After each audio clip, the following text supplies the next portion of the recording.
Last এক সপ্তাহ ধরে আমি তো তোমাদের জন্য জন্মাষ্টমী স্পেশাল তালের অনেক রেসিপি শেয়ার করলাম। তো আজকে তোমাদের জন্য নিয়ে চলে এসেছি তালেরই একটা ভিন্ন স্বাদের নতুন ধরনের রেসিপি, মানে তালের কেক। এটা কিন্তু অবশ্যই তোমরা জন্মাষ্টমীর দিন বাড়িতে একবার হলেও করতে পারো। তো তার জন্য আমাদের কি কি লাগছে চলো ঝটপট দেখে নাও। প্রথমে আমরা নিয়ে নিয়েছি তালের কেক বানানোর জন্য 2 কাপ পরিমাণ ময়দা। এবার আমরা ময়দার মধ্যে অল্প অল্প করে অ্যাড করব তালের পাল বা তালের কাঁধ। একেবারে অনেকটা দেবে না, বারবার অল্প অল্প করে অ্যাড করবে আর বারবার খুব ভালোভাবে ময়দার সাথে তালের পাল্প বা তালের কাঁধটাকে মেশাবে। ময়দার সঙ্গে তালের কাঁধ বা তালের পাল্পটা খুব ভালোভাবে মেশানো হয়ে গেলে তারপরে আমরা তার মধ্যে মেশাবো আমরা যে কাপের পরিমাণ করে ময়দা নিয়েছিলাম সেই কাপের পরিমাণে হাফ কাপ পরিমাণ সাদা তেল।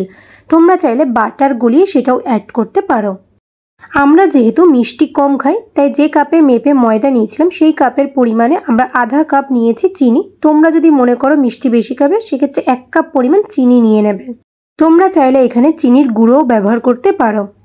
চিনি, ময়দা, তালের কাঁধ খুব ভালোভাবে মেশানো হয়ে গেলে যখন দেখবে তোমরা একটা থিক ব্যাটার তৈরি হয়েছে তখন তার মধ্যে মেশাবো আমরা এখানে যে কাপের পরিমাণে ময়দা নিয়েছিলাম সেই কাপের পরিমাণেই আধা কাপ দুধ। ফ্রিজে রাখা ঠান্ডা দুধ বা তৎক্ষণাৎ জাল দেওয়া গরম দুধ কিন্তু ব্যবহার করবে না।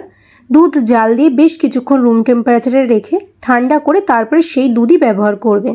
ময়দার সঙ্গে কিন্তু আমরা বেশ খানিকটা পরিমাণে তালের কাঁধ এখানে মেশাবো। আর আমরা এখন অনেকক্ষণ ধরে একটা হুইক্স বা চামচের সাহায্যে ফেটাবো যতক্ষণ না দুধটার সঙ্গে ময়দা তালের কাঁধটা সম্পূর্ণ মিশে যাচ্ছে এবং চিনিটা একদম গলে যাচ্ছে। 5 থেকে 7 মিনিট টানা ফেটানোর পর যখন দেখবে কনসিস্টেন্সিটা ঠিক এইরকম হয়ে গেছে তখন বুঝবে তোমাদের কেকের ব্যাটার একদম রেডি।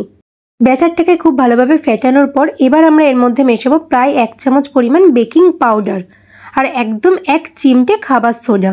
তারপরে আবারও 2 মিনিট মতো খুব ভালোভাবে মিশিয়ে নেব সবগুলোকে। সঠিক পরিমাণ এবং পরিমাপে তোমরা যদি এই ব্যাটারটাকে তৈরি করতে পারো তাহলে কিন্তু তোমরা বাড়িতেই সহজে গ্যাসের ওভেনেই তোমরা বানিয়ে নিতে পারবে এরকম তালের কেক। এই তালের কেক বানানোর জন্য তোমাদের কোনো রকম মাইক্রোওয়েভের প্রয়োজন পড়বে না। তারপরে যে কোনো কেক মোল্ডে বা তোমরা এরকম একটা পাত্র নিয়ে তার মধ্যে বসিয়ে দেবে একটা কাগজ। তোমাদের কাছে বাটার পেপার থাকলে বাটার পেপার বসাবে, যদি বাটার পেপার না থাকে এইরকম যে কোনো একটা কাগজ পাত্রের মাপে কেটে নিয়ে সেটাকে নিচে বসিয়ে দেবে। তারপর সারা পাত্রের গায়ে আমরা সাদা তেল ব্রাশ করে নেব। এবার এই পাত্রটার মধ্যে আমরা আগে থেকে যে ব্যাটারটা বানিয়ে রেখেছিলাম সেটা দিয়ে দেবো। তারপরে পাত্রটাকে হালকা ট্যাপ ট্যাপ করে নাড়াচাড়া করে নেব যাতে ভেতরে কোনো লাম্পস না থাকে। গ্যাসের জোর একদম কম রেখে আমরা আগে থেকে একটা পাত্র গ্যাসের মধ্যে বসিয়েছিলাম প্রিহিট করার জন্য।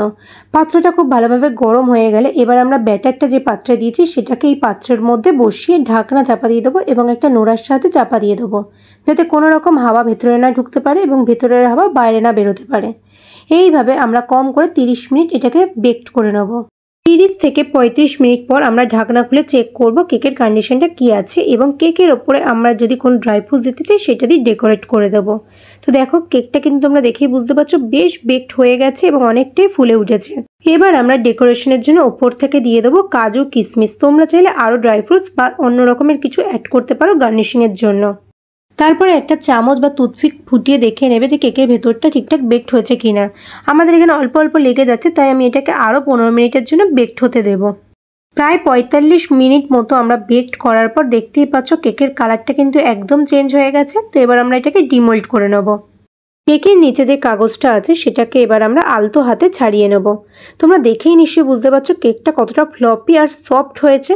তো এই রকমভাবেই তোমরা বাড়িতে অবশ্যই জন্মাষ্টমীর দিনে বা যে কোনো অকেশনের দিনে বানিয়ে নাও গ্যাস ওভেনেই সফট এবং ফ্লপি তালের কেক।